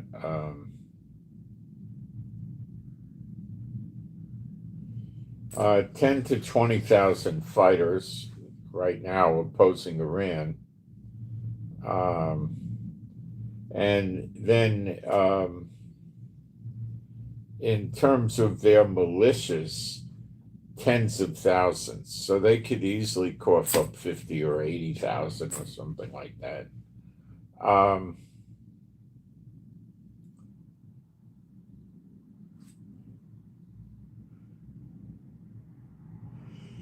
There's some of them are in Iraq, some are in Kurdistan, I imagine, some are in Syria.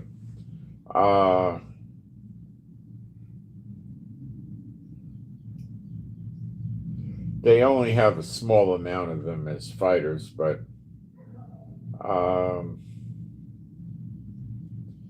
they can recruit pretty easily.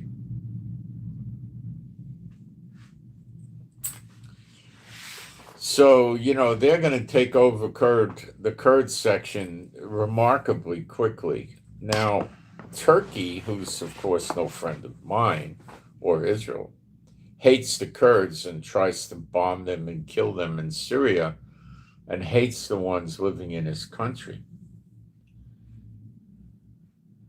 Now,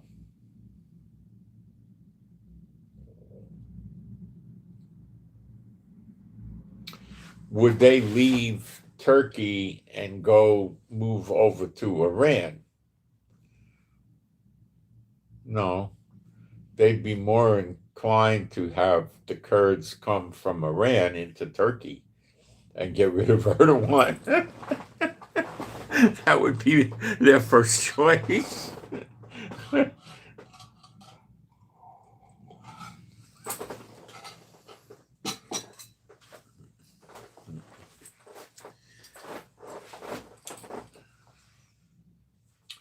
So America will equip these people and the Kurds, and they'll train more and more, and they'll help. I think they'll assemble at least 50 to 100,000 Kurds in Iran in the coming days, and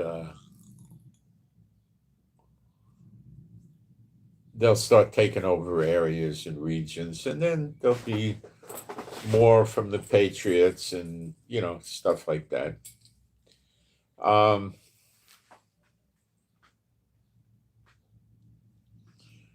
So the next phase, so the first phase, which went very fast, maximum a week, I guess, was to get rid of the air defenses. And Iran had a mountain of those. And at the same time, get rid of Iran's missile launchers and their drones and their navy. And all of that got accomplished extremely fast, ahead of schedule, I would think. And now the thing is to destroy their military. Okay. And they, meaning they, America and Israel, know enough that just destroying their facilities isn't going to work. You got to get rid of them. So they'll get rid of that. And then the boots on the ground, which are probably not going to be that many American or Israeli soldiers at all, are going to come in. Now, I don't know with the other states what's going to happen with, Kuwait, Bahrain, Qatar, and all of them. I don't know what they're going to do.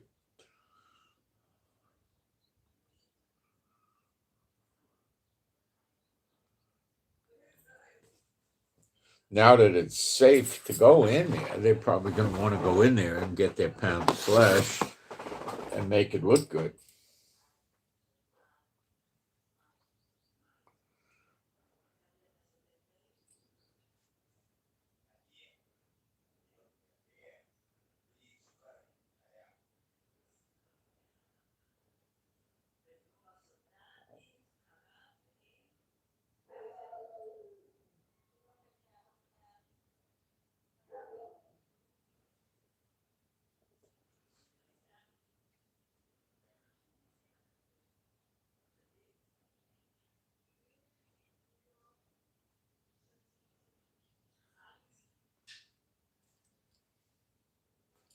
Let me look at the live stream real quick, see what's going on, if I got questions or anything in there.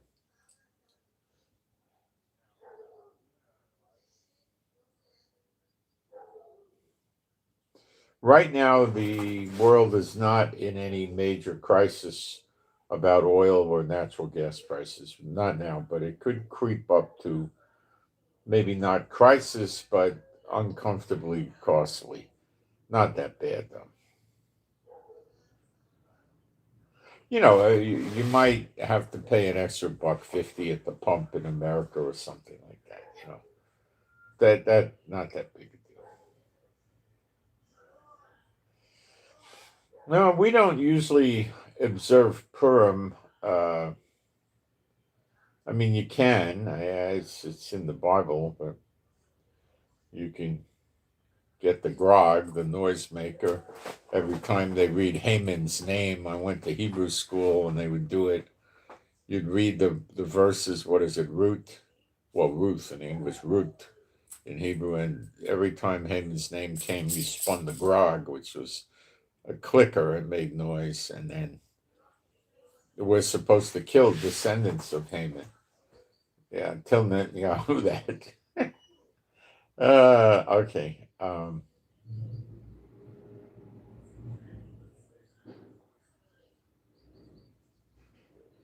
What's this question? What did Iran get delivered from China in the 120 shell?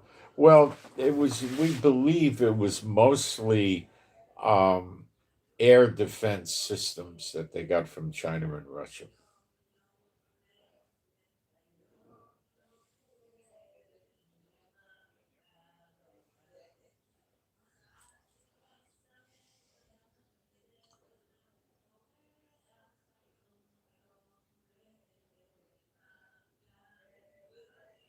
Jeremiah chapter 49, starting in verse 34. Elam is what it's called, and that's Iraq and Iran. Elam, Elam, Jeremiah 49.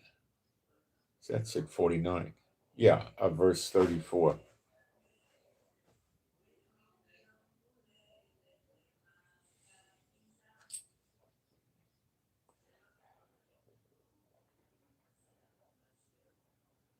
See, a lot of the nations had names in the past different than what we call them by today.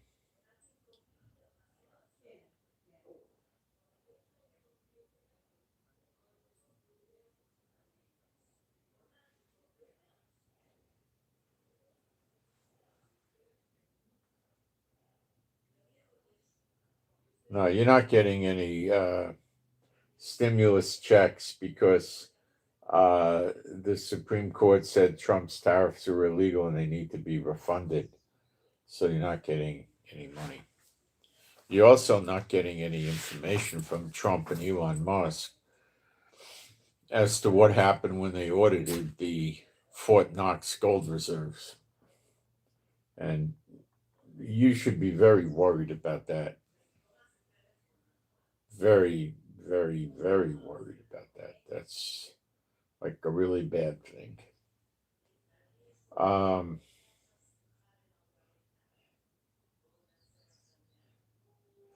So we're planning for at least, at the minimum, another 1 to 2 weeks. I think it'll be longer.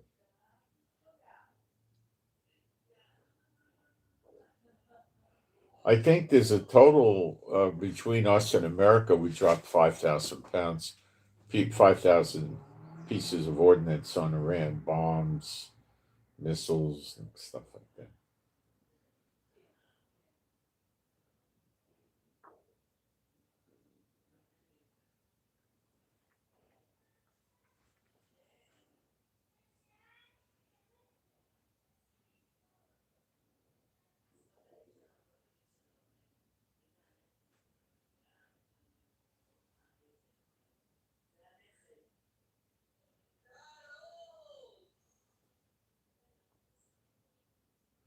Already, thousands of Iranian security forces have been killed, soldiers and all that.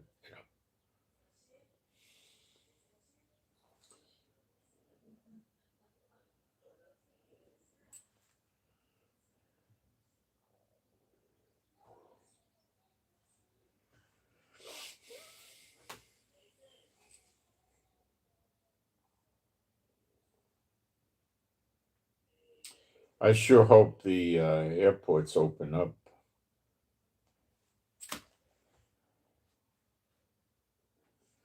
We may not have the airports open till Sunday completely. I don't know. Or maybe now it's over.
So it was said by the New York Times that Iran was approaching America to talk through some different countries' spy agencies, and then it got out, and Iran said that's a lie. They never did it. So I don't know what the truth is. Probably they never did it.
Iran has lost all of its submarines. I didn't know that. They're all gone.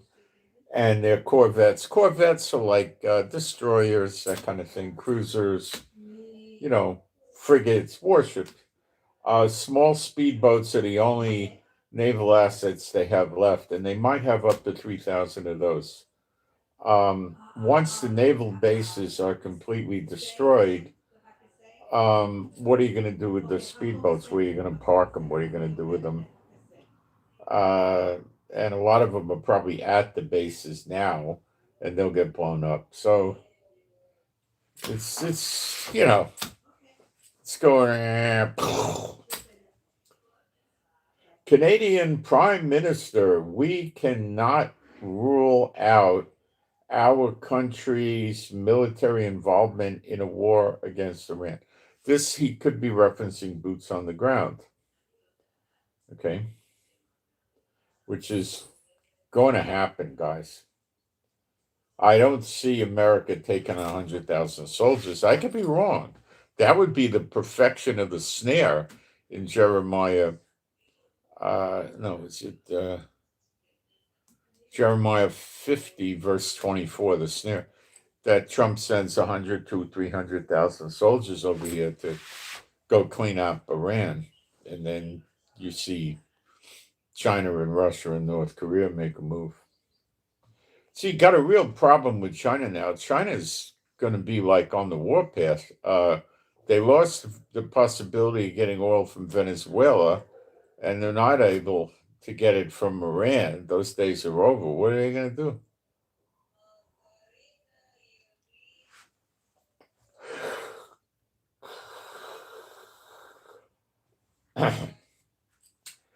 I believe last night Iraq itself cut the power off in the country, or somebody else did, unknown who.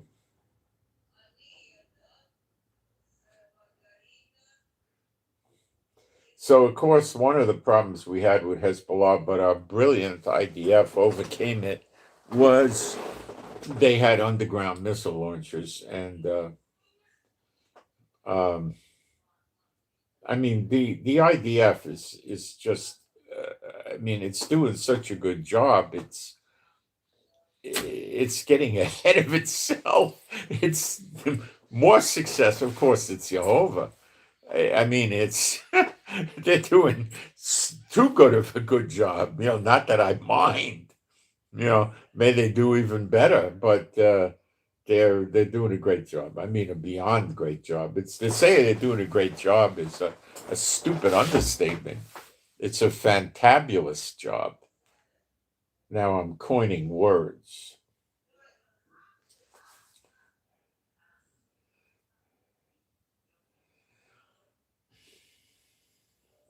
So what they do is they put launch systems, missile launch systems, underneath rock, reinforced concrete, stuff like that, to conceal ballistic missiles until the moment that they fire.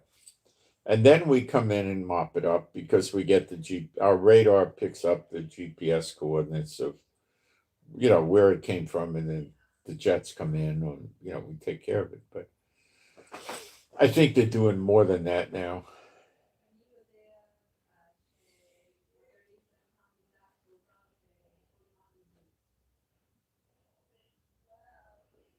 What is really visible is you're seeing a concealed launch site hatch open from the ground itself, and that's what you got to do. You don't see a visible launcher. You don't see exposed missiles.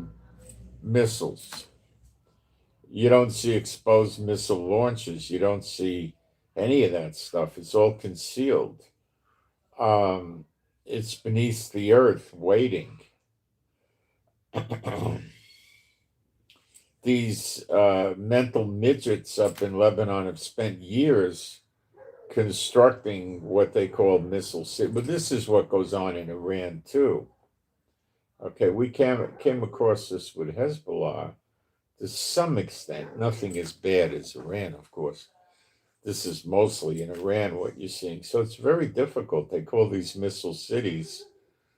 They're tunnel networks carved into mountains and buried in underground facilities where they store and deploy ballistic missiles.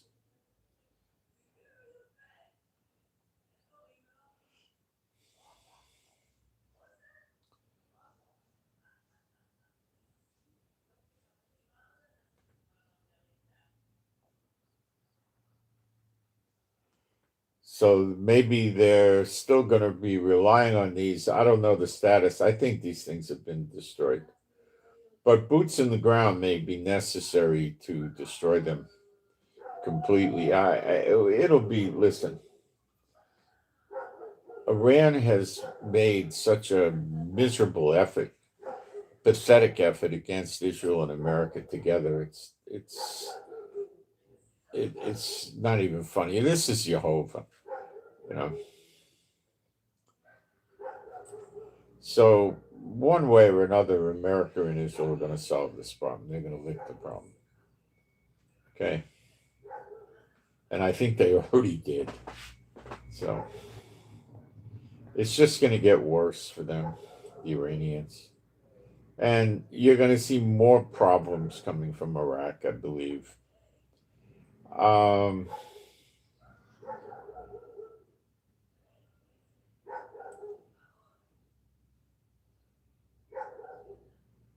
So the top U.S. general said that the Iranians are down 86%. So that means they got 14%. So how long is it going to take for that 14% to go to 7%? Probably by this afternoon or tonight. And then from 7%, it'll go down to 2 or 3%. And it might stay at 2% or 1% or 3% for a while as we keep picking off spots that we find, We're dealing with the psychiatric criminals, people that belong in a psychiatric hospital for the criminally insane. That's where they need to be. Because they're nuts. Okay? All right, let's get some prayers out. Let's get a prayer for Israel. My Heavenly Father, Jehovah, B'Shem Yeshua HaMashiach, I pray for Israel to have great, and America, and the enemies of Iran to have great victories against Iran. Quick, easy, smooth victories, and Iran stops inconveniencing and causing Israel a lot of problems. And I pray all this to you, my Heavenly Father. And I also ask for it to apply to the Hezbollah and the Houthis in Yemen. B'Shem Yeshua HaMashiach, and you can agree with that. And I'll get a prayer out. Let's see. B'Shem Yeshua HaMashiach, I loose from any person that works for the government of the Islamic Republic of Iran, all you unclean spirits, depart from these people, never return unto them again. And no unclean spirit shall go into these people for the next 10 years continuously, nor appear to them or guide them, lead them, direct them, help them, assist them, or comfort them, or go into any of their living facilities, work facilities, homes, or vehicles for the next 10 years continuously. And they shall get no advice, and you shall not lie to them, guide them, lead them, direct them, help them, or assist them. This is all done B'Shem Yeshua HaMashiach, my Heavenly Father Jehovah. Thank you. And you can agree with that if you're a believer, even if it's just a video. And I'll get a prayer out for us. My Heavenly Father Jehovah, I pray for me and my wife and all the true believers in our households that we would have your strength, stamina, and endurance, and we would from you, and we would have healing and recuperative power from you, and everything in our bodies that needs healing will be constantly getting healed. And I pray that we would be safe, secure, and happy, healthy, and whole, and so would our animals and pets. And I pray we would have adequate finances and then some.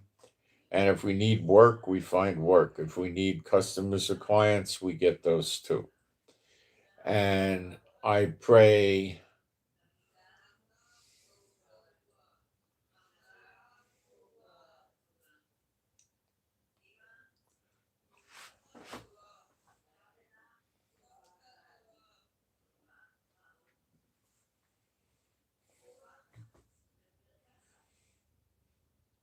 that this war ends quickly and there's no more death and destruction in Israel.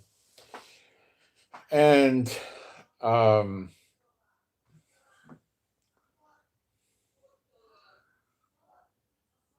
pray to do better videos. I pray we understand the scriptures better.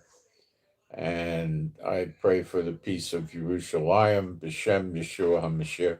And you can agree with that. And I loose off of all of us, me and my wife, all the true believers in our household, any witchcraft aimed directed at targeting us by unclean spirits and or by people that serve unclean spirits. It's all cast null and void for all time. It's of no value, no effect forever. B'Shem Yeshua HaMashiach. And you can agree with that. if you're a believer. It's like,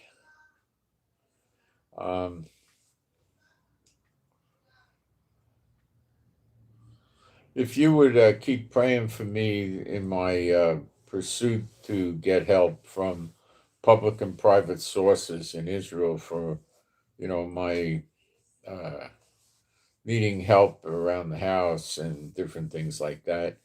And I'm basically going into 3 phases of getting this done. The first phase was complete successfully, and I've got 2 more, but things have sort of gotten stuck because of the war. A lot of the government workers were told they don't have to report to the war, to the office and stuff like that. So I was supposed to have appointments for physical therapists, for getting blood work, which could lead to getting some other medications that I might benefit from. And this isn't working because of the war. So I spoke to a social worker who called me, and they suggested I wait till Sunday because we don't want to start making a stink. I don't want to, getting people in trouble for not coming, even though one of them made an appointment. Well, the other one made a loose appointment and one made a firm appointment, and they don't call, they just don't come. And I don't want to start making trouble for anybody in the war. That's stupid. We got to stick together.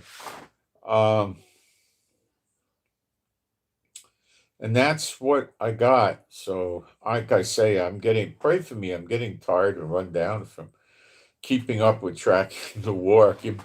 Pray for me on that. And I thank you for all the prayers and the offerings. And I send my shalom to all those who love Yeshua HaMashiach, and I'm out.